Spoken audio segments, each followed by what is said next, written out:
اهلا بيكم في عالم الاغنام مع كريم. النهارده حلقه مختلفه جدا. النهارده احنا في تركيا في معرض كونيا الزراعي، معرض ضخم جدا جدا جدا وبيصنف من اقوى معارض اللي بتقام مش بس في تركيا، في اوروبا كمان. معرض متنوع جدا الصراحه، يوم طويل وشاق وشركات كتير جدا. المعرض ده بيزوروا اكتر من 250 الف واحد، والمعرض ده بيشارك فيه شركات كتير جدا من تركيا ومن بره تركيا.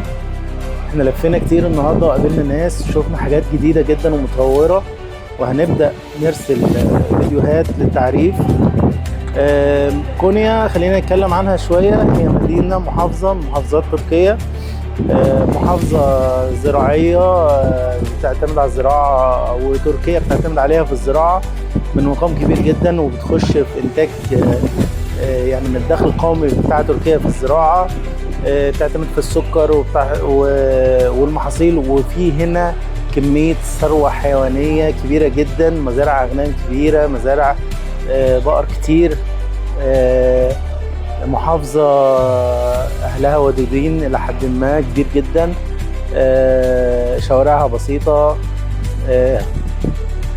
ما فيهاش زحمه جامده. دي بالنسبه لمحافظه كونيا. المعرض هنا معرض ضخم جدا، في 6 هول.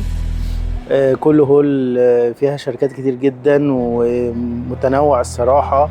تشوف قد ايه هنا الزراعة متقدمة، تشوف قد ايه هنا الناس مهتمين، ناس جايين من العالم كله ومن تركيا بالخصوص عشان تشوف أجدد ما وصل للتكنولوجيا في الزراعة.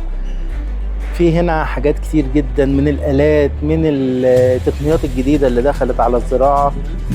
التقنيات اللي دخلت جديدة على الزراعة، شفت حاجات هنا جديدة جدا.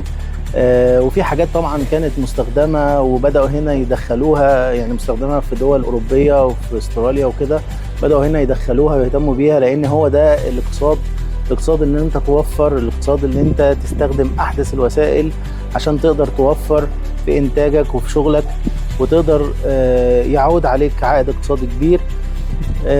هنا كمان هو أنا شفته مش معرض، هنا الناس بتعرف بصراحة، المزارعين جايبين يعني أولادهم، يعتبر زي احتفال مش بس معرض.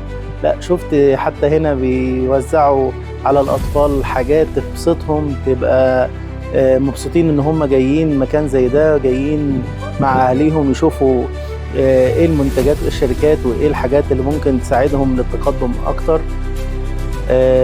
هنا صراحة ميكنة حاجة يعني بالأحجام، بحاجات ما شاء الله ضخمة جدا وحديثة جدا، وحاجات تخلي الزراعة متقدمة. في هنا برضو لايف ستوك، مهتمين بالمحالب، بالتقنيات الجديدة جدا موجودة عندهم. صراحة الواحد شاف هنا حاجات أسعدته. إن شاء الله يكون في تعاون بيننا وبين بعض الشركات وبعض الناس اللي احنا قابلناهم. نشوف إن شاء الله. ودي كان أول يوم النهاردة، بإذن الله احنا مع بعض يوم أو 2 كمان، عشان المعرض كبير جدا. يعني احنا خلصنا النهاردة جزء في حوالي 7-8 ساعات، لسه الأجزاء التانية، وإن شاء الله نشوف خير ونلقاكم على خير إن شاء الله.